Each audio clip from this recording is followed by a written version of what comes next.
Hephaestion, Perdiccas, Ionius, Ptolemy, and Pacesta. Ever since I returned from the Sea of Souls, these 5 have been by my side. We faced life and death together during our days in exile. Those 10 years were arduous, yet filled with moments worth treasuring. Each night, we would gather by the campfire, savoring honey brews and singing our hearts out. The wind in the wilds of Amphoreus smelled like rust. Hephaestion would always tease me about adding goat milk to the honey brew, claiming I ruined the blood-red color of the drink. He had a scrawny figure, but was a relentless force on the battlefield, dispatching foes without so much as a blink. Perdiccas was an expert in concocting medicines, delving into all those strange folk remedies. Ionius was a swift runner and our most reliable messenger. Ptolemy was a real bookworm, always spouting off in chapters and verses. When we left Kremnos, he made off with a stack of ancient tomes from the Grand Library. Not like it mattered, as my family owns the library. And then there was Pacesta. He was the silent type, but a truly masterful musician.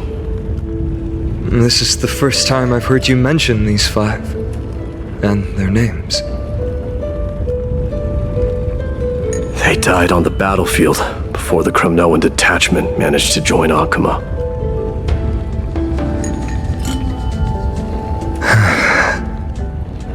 Perdiccas was the first to go. He was shot in the stomach by a poisonous arrow from the people of Laidon in the 2nd month of cultivation.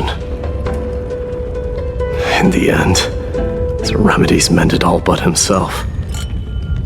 Mydeimos, do not mourn. I have achieved honor by bestowing a noble death upon the enemy. Leonius died in the 5th winter. Mydei's snowstorm lasted 3 full months. On the night of the fiercest storm, our foes launched their assault. Mydeia. Is that the city Castorus used to live in? Yes. Those zealots were as fearless as Kremnoans in the face of death, but they lacked respect for honor. They cornered us in a bottomless swamp. Leonius covered for our retreat. They cut his legs off.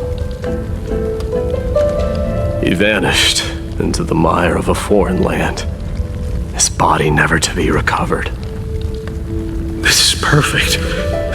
Mydeimos, I can finally deliver the news of you ascending the throne to the Nether Realm.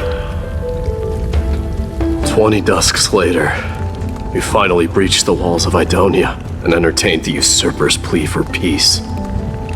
However, the rebels refused to surrender and set up an ambush within the city. Ptolemy and his cavalry met their end before they could even relish our triumph. Those obelisks that collapsed after being set on fire became their final resting place.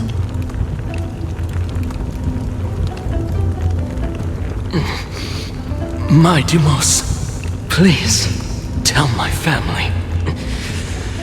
It was not cunning schemes that vanquished Ptolemy, but the immense weight of Amphoreus' entire history. Then, it was Pacesta. He lured the enemies into the city of Aenionis with his melodies, buying us invaluable time. Our enemies, consumed by indignation when they discovered the trick, set the entire city and my soldiers on fire. His final words were recorded on a small clay tablet, fractured by the flames. Mydeimos, don the crown. And at last, my most trusted friend, Phainon. He was supposed to stand by my side through it all. But a sudden relapse of his illness hit him on the eve of my duel against my father. He hid his condition from me. By the time I returned victorious, he had but a breath left in him.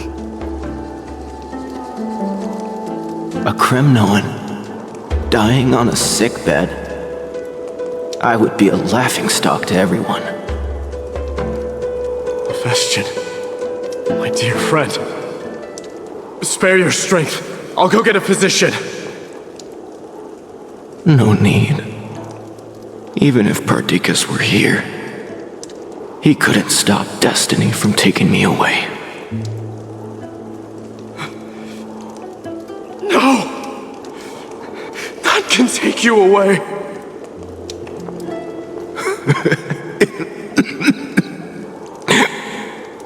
Mydeimos,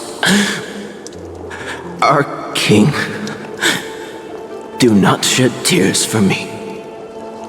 It's not befitting of your status.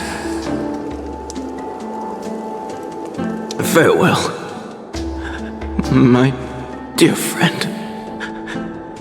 You must lead us back home.